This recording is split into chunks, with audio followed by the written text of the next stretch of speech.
Hello and welcome back to the channel. I've already started this playthrough on another video, but I thought I'd start it again because I got all the setup done properly. This is Metal Gear Solid 3 Snake Eater on the Xbox. So let's get this started and go from there. Yeah, let's get it started.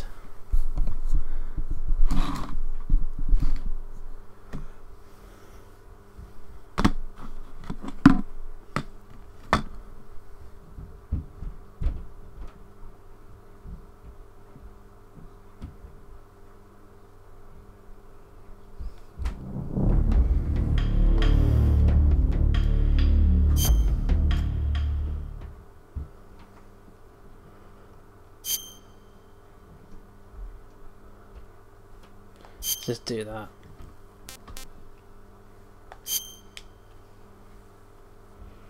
After the end of World War II, the world was split into two, East and West. This marked the beginning of the era called the Cold War.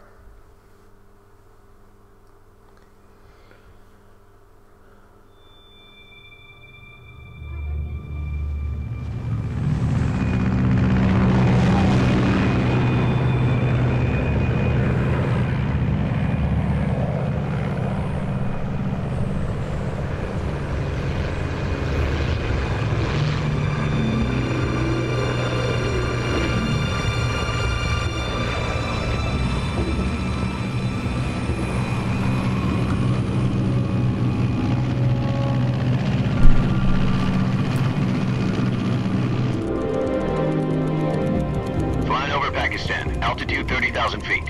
Approaching Soviet airspace. 20 minutes to drop off. Commencing internal depressurization. Equipment check. Arm main parachute. All right. You ready to go? Drop zone still showing a high pressure mass. Cav okay. Good. We've got high visibility.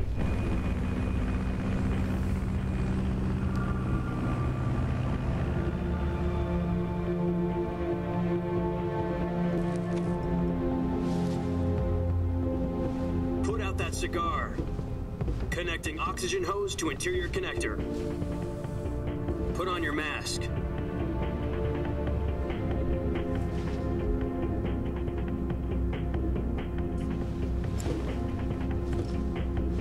Does this panty waste know what he's doing? Approaching release point. 10 minutes to drop off. Hey, are you deaf? He said put out the cigar and put on your mask.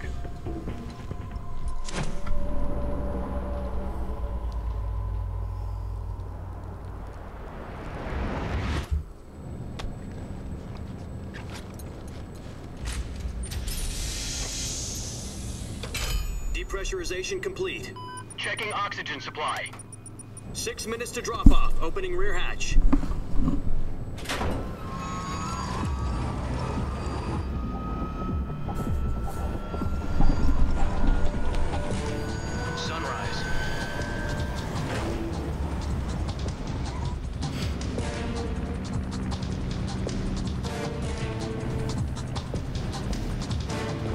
Temperature minus 46 degrees Celsius. 2 minutes to drop off. Stand up. You'll be falling at 130 miles per hour. Try not to get frostbite from the wind chill. 1 minute to drop off. Move to the rear. Activate bailout model. This is one for the history books. The world's first halo jump. 10 seconds to drop off. Stand by. Status okay, all green. Prepare for drop-off. Countdown. 5, 4, 3, 2, 1. Spread your wings And fly. God be with you.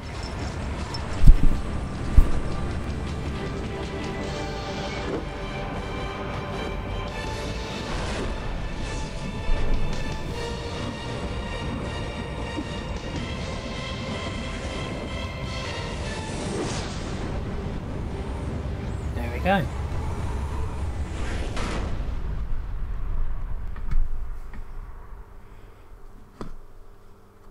Jack, I've got some important news. The head of the CIA has finally given us the green light for the virtuous mission. Virtual mission? No, the virtuous mission. The future of our Fox unit depends on it. If it succeeds, we'll be officially organized into a unit. Virtuous mission? Sounds like some kind of initiation ritual. You know, don't get cocky. This isn't a training op. Right. So what exactly is this wonderful mission?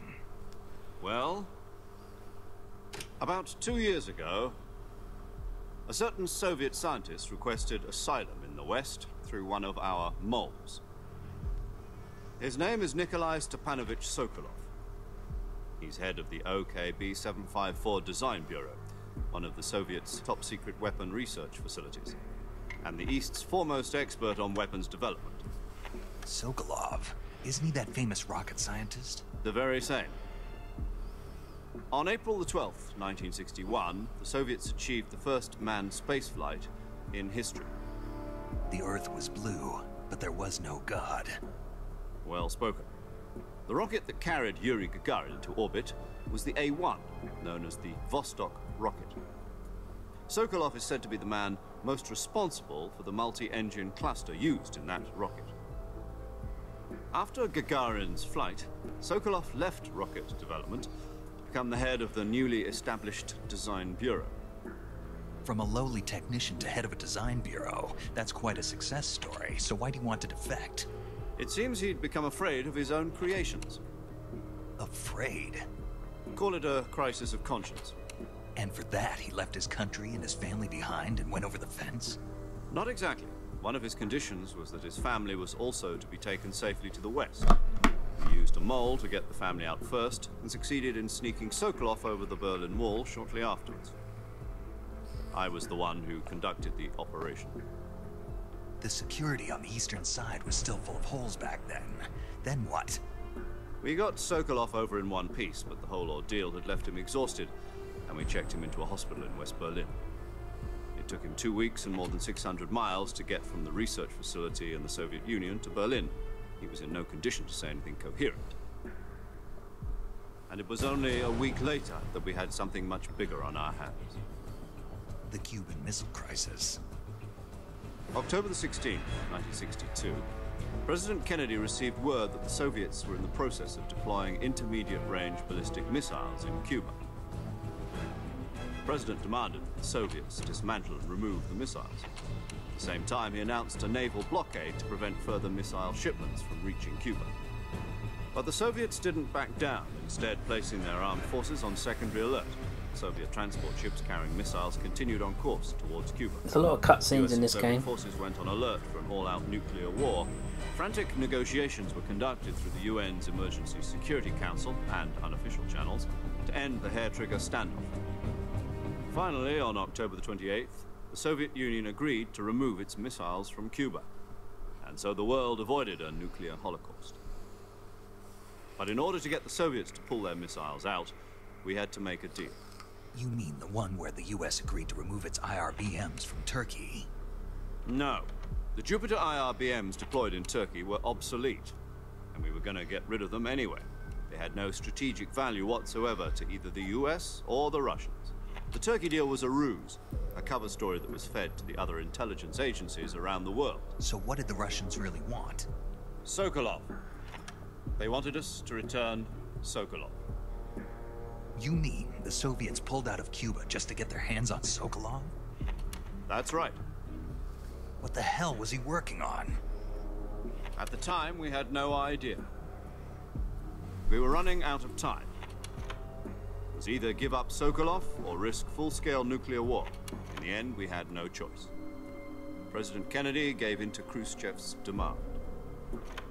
The next day, I got Sokolov out of the hospital, handing him over to agents on the eastern side. Sokolov kept on screaming, "Save me," until he disappeared from my side. Then a month ago, we received some new information from one of our moles. About Sokolov? Yes. He was taken back to the research facility and forced to continue working on the weapon in question under KGB supervision. What's more, it's on the verge of completion. So what kind of weapon is it? Something to do with space rockets? No, missiles. Same technology.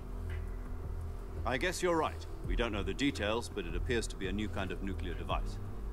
For half a year now, the Soviets have been conducting frequent nuclear tests at Semipalatinsk.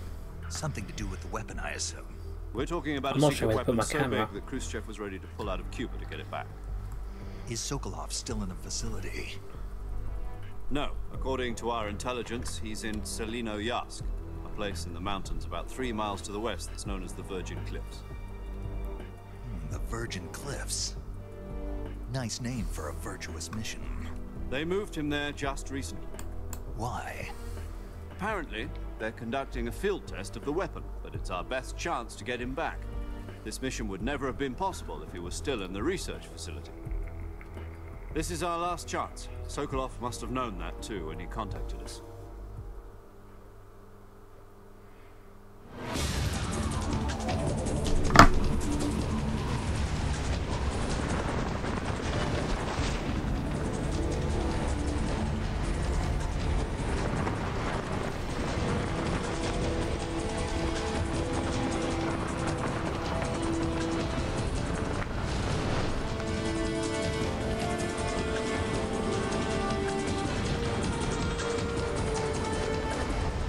Listen up, Jack. Your mission is to infiltrate Selino Yask in the Soviet mountains, ensure the safety of Sokolov, and bring him back to the West.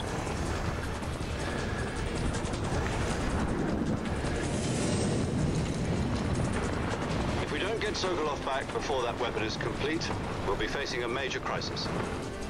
The clock is ticking.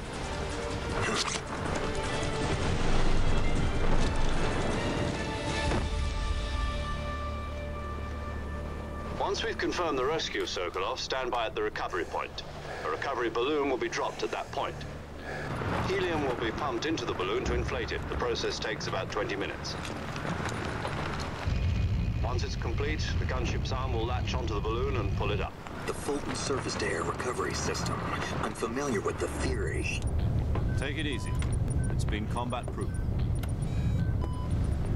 Do you think Sokolov is up to it? The shock will be less than during a parachute jump, and the arm can handle up to 500 pounds. So you're planning on going over the border in a single combat talon? She's equipped with 2 6-barrel 20mm Vulcan cannons, as well as 2 40mm machine guns. Sounds like she could hold her own against a battalion of tanks. Even with the fuel in the reserve tank, we're facing a 4-hour time limit. If all goes well, it shouldn't take more than a few hours. Home in time for dinner. But if anything goes wrong, you'll be eating dinner, breakfast, and all the rest of your meals in the jungle.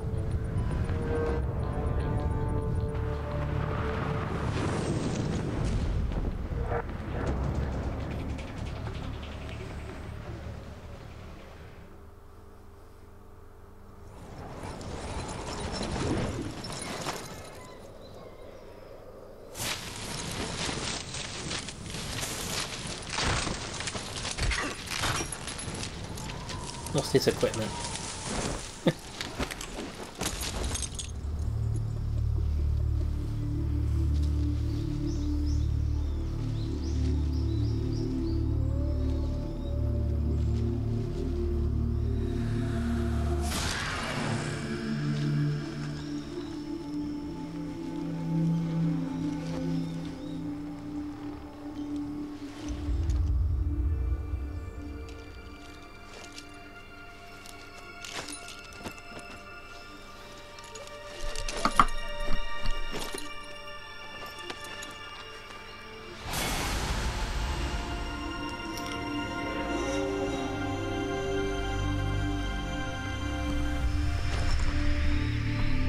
Snake.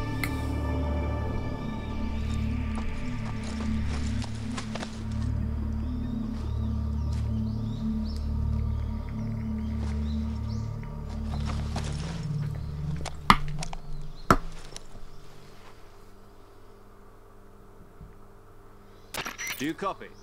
You're already in enemy territory, and somebody might be listening in. From here on out, we'll be using code names to refer to each other. Your code name for this mission will be Naked Snake. I'll be referring to you as Snake from now on. You're not to mention your real name. Snake? What, you don't like snakes? What do you mean? You've eaten one before, haven't you? In survival training? I'm glad to hear that. I don't know if I'd ever order one in a restaurant, but... Be careful, you might not have a choice. What about you, Major? What should I call you? Let's see. I'll be Tom. Call me Major Tom. This will be a sneaking mission. You must not be seen by the enemy. You must leave no trace of your presence. Is that clear? This kind of infiltration is the Fox unit's speciality. In other words, weapons and equipment are procured on site. That goes for food as well. You're completely naked, just as your name implies. Great. Now I see why you asked me if I like snakes. I suppose calling me Snake was your idea of a joke, too. No. There's a good reason for that. I'll tell you later when the time is right. Gotcha. Getting back to the subject, how exactly am I supposed to feed myself? You've been issued a knife and a tranquilizer gun. Use them to hunt for food. You'll also find some medical supplies in your backpack. Yeah, about the backpack. I lost it in a tree on the way down. I see. Well, you'd better go back and get it then. You know where it is? No problem. I can see it from here. It's stuck on a branch. To climb a tree, stand in front of a tree that's covered in ivy and press the action button. I'll be monitoring your progress over the radio. We can't risk violating Soviet airspace, but I'll be in the gunship. My frequency is 140.85. I'll give you a call if I need to talk to you. If you need to talk to me, use the send function. Okay, Snake, go get your backpack. Let's do it. Let's get the backpack.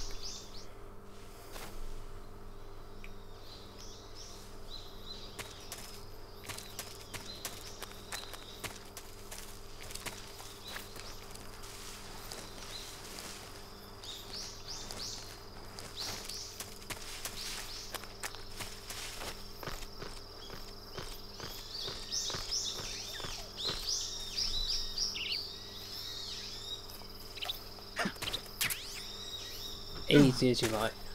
I've actually broken my leg off that tree before. I see you've retrieved your backpack, Snake. To equip a weapon, it's necessary to take it out of your backpack. In the survival viewer, choose Weapon from the backpack. Your available weapons will be displayed in a window in the upper left.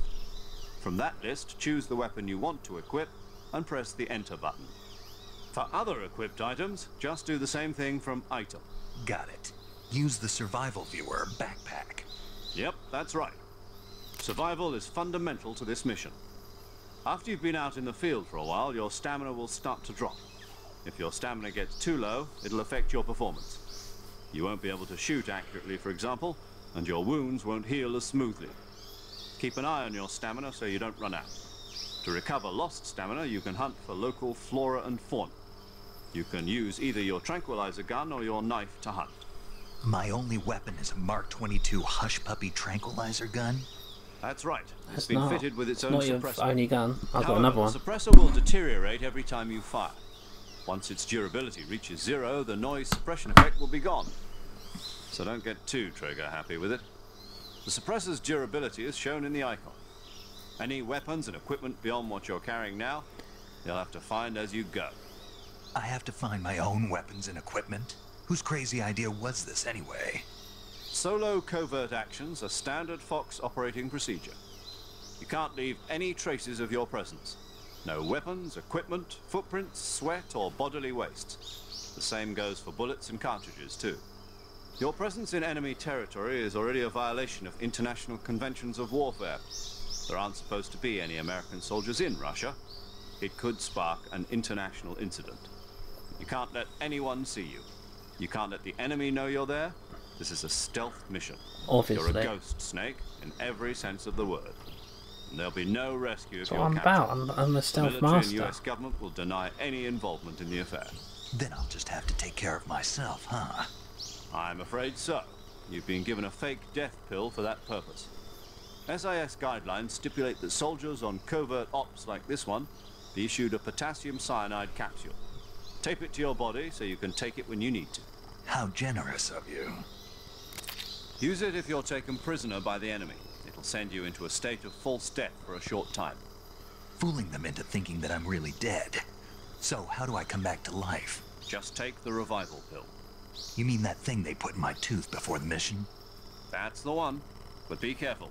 If you remain in a state of false death for too long, nothing will be able to bring you back. Remember that. I'll keep it in mind. You said this was a solo mission, right? Right. I guess that means I can't count on any reinforcements. Correct. The mission rests entirely in your hands. A real one-man army. Relax. There's a support team ready to back you up over the radio. Who? I'll introduce them to you. This time, survival is of utmost importance. The first member of the support team will be in charge of monitoring your physical condition, acting as a medic, so to speak, as well as recording your mission data. She's a member of Fox as well, and she's here on the gunship with me. She? Hello, Snake. I'm paramedic. Nice to meet you. Paramedic. As in a medic who comes in by parachute. Aren't you going to tell me your real name? Are you going to tell me yours, Mr. Snake? My name, huh? It's John Doe. And they call you Jack for short. You're a regular Captain Nemo. A name means nothing on the battlefield. After a week, no one has a name. What's your name? Jane Doe. Very funny. I wasn't joking, but I'll tell you my name only if you manage to make it back alive. My frequency is 145.73. She's also in charge of recording your mission data. Whenever you want to save, send a message over the reserved save frequency, 140.96. So saving lets me record my mission data. That's right. It also records the state of your health. Good to know. There's one more person I want to introduce you to, Snake. Huh? Speaking of snakes, you remember the boss, don't you? A legendary soldier and your mentor. Actually, it was the boss that got the DCI's authorization in the first place. She's going to be serving as Fox's mission advisor. The boss is? She also helped me plan this mission. She and I were at SAS together. Jack, is that you? How many years has it been? Boss? That's right. It's me. Talk to me. Let me hear your voice. It's been 5 years, 72 days, and 18 hours. You've lost weight. You can tell just by the sound of my voice. Of course I can. I know all about you. Really? Well, I don't know anything about you. What's that supposed to mean? Why'd you disappear on me all of a sudden? I was on a top secret mission. You didn't need me anymore. But there were still so many things I wanted you to teach me. No, I taught you everything you needed to know about fighting techniques. I taught you all I could. The rest you needed to learn on your own. Techniques, sure. But what about how to think like a soldier? How to think like a soldier? I can't teach you that. A soldier needs to be strong in spirit, body, and technique. And the only thing you can learn from someone else is technique. In fact, technique doesn't even matter. What's most important is spirit. Spirit and body are like two sides of a single coin. They're the same thing. I can't teach you how to think. You'll just have to figure it out for yourself. Listen to me, Jack. Just because soldiers are on the same side right now doesn't mean they always will be.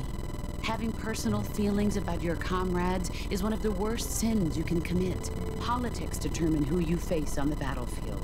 And politics are a living thing. They change along with the times. Yesterday's good might be tomorrow's evil. Is that why you abandoned me? No, it had nothing to do with you. I already told you, Jack. I was on a top secret mission. A soldier has to follow whatever orders he's given. It's not his place to question why. But you're looking for a reason to fight. You're a natural-born fighter, but you're not quite a soldier. A soldier is a political tool, nothing more. That's doubly true if he's a career soldier. Right and wrong have no place in his mission. He has no enemies and no friends. Only the mission. You follow the orders you're given. That's what being a soldier is. I do whatever I have to get the job done. I don't think about politics. That's not the same thing. Sooner or later, your conscience is going to bother you. In the end, you have to choose whether you're going to live as a soldier or just another man with a gun. There's a saying in the Orient, loyalty to the end. Do you know what it means? Being patriotic. It means devoting yourself to your country. I follow the president and the top brass. I'm ready to die for them if necessary. The president and the top brass won't be there forever. Once their terms are up, others will take their place. I follow the will of the leader, no matter who's in charge. People aren't the ones who dictate the missions. Then who does? The times. People's values change over time, and so do the leaders of a country. So there's no such thing as an enemy in absolute terms. The enemies we fight are only enemies in relative terms, constantly changing with the times. As long as we have loyalty to the end, there's no point in believing in anything, even in those we love. And that's the way a soldier's supposed to think? The only thing we can believe in with absolute certainty is the mission, Jack. All right, but do me a favor. What is it? Call me Snake. Snake? Oh, right. Your codename is Snake. It suits you well. That's right. The legendary unit that the boss put together during World War II was a snake. The Cobra unit, a group of heroes that brought the war to an end and saved the world.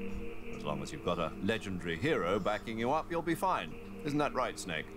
Yeah, I can't think of anyone else I'd rather have with me. Oh, and one more thing, boss. Yes? It's good to hear your voice again. Same here. After all, who knows if either of us will make it out alive? Snake, you are always best at urban warfare and infiltrating buildings. But this is the jungle. Survival is going to be key. Those CQC techniques I taught you are sure to come in handy. CQC? Close quarters combat, huh? I've been in the Green Berets for the past few years. I'm probably pretty rusty. Not to worry. I'll be here to help you remember. After all, this is your first actual survival mission. I'll be supporting you over the radio. Where are you, boss? Next to the Major? The boss is communicating with us by radio from aboard a Permit-class submarine in the Arctic Ocean. My frequency is 141.80. Call me if you need my advice on battle techniques.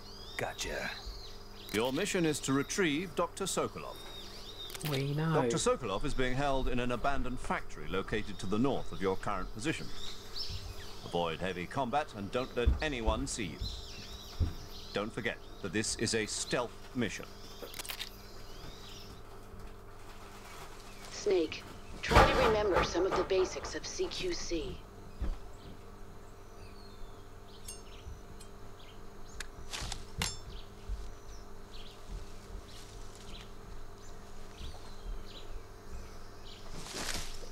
Commencing virtuous mission now. Wow, that was a long cutscene.